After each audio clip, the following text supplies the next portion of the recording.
Dans cet épisode, vous verrez que Rishi et Tanuja se font face pour fixer la lumière. Rishi est ivre. Il répare l'ampoule. Tanuja devient nerveuse en voyant Rishi. Rishi, ivre, trébuche et tombe. Tanuja dit, la tante Rano a dû l'envoyer. Tanuja aide Rishi à se relever. Elle l'amène à l'intérieur de la maison. Tanuja tient Rishi.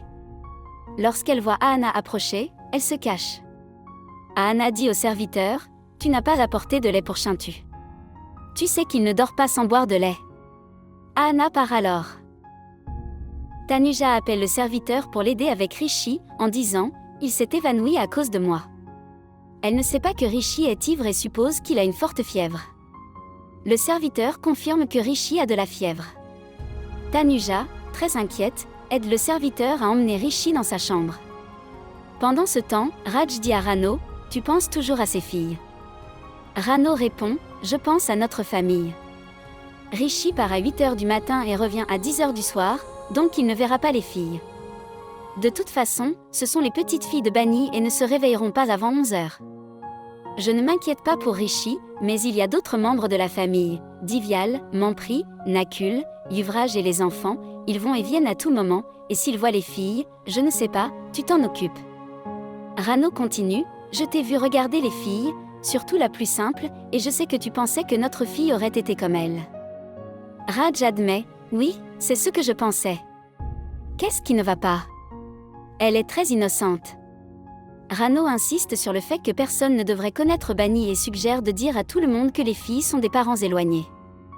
Raj suggère, nous allons les répartir, la fille qui m'a donné de l'eau sera la fille de mon ami et les deux autres seront les filles de votre ami. Rano conclut, assurez-vous simplement que Rishi ne les rencontre jamais.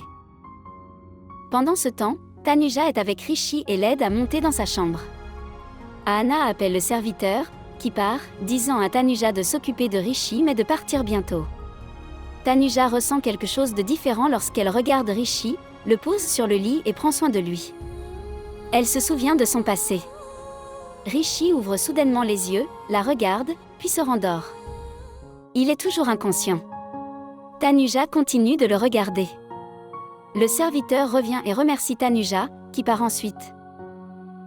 Ailleurs, Bani appelle Noah, mais Noah ne répond pas. Bani se demande pourquoi Noah s'est couchée si tôt et pense qu'elle est en train de devenir comme une villageoise. Sandy répond à l'appel de Bani et demande s'ils sont arrivés sains et saufs. Bani confirme que oui. Sandy demande à parler à Tanuja. Bani craint que si elle ment, Sandy pourrait venir chez elle avec une arme à feu. Elle dit à Sandy que Nidhi, Vidhi et Tanuja sont chez Rano. Sandy se met en colère, demande pourquoi elle les a envoyés là-bas et lui rappelle qu'il avait assassiné leur belle-fille. Il craint que si Rishi découvre que ce sont ses filles, il les tuera.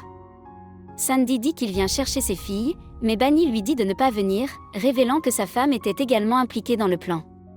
Sandy est choquée et laisse tomber son téléphone. Il gifle ensuite Noah. Pendant ce temps, Tanuja dit à Nidhi que le jeune maître s'est évanoui et elle l'a emmené dans sa chambre avec le serviteur. Nidhi la gronde d'être seule avec un homme, lui rappelant que l'oncle de Raj l'avait interdit. Elle mentionne que la tante de Rano, la meilleure amie de la grand-mère de Bani, leur a permis de rester. Tanuja se défend en disant que le jeune maître avait besoin d'aide.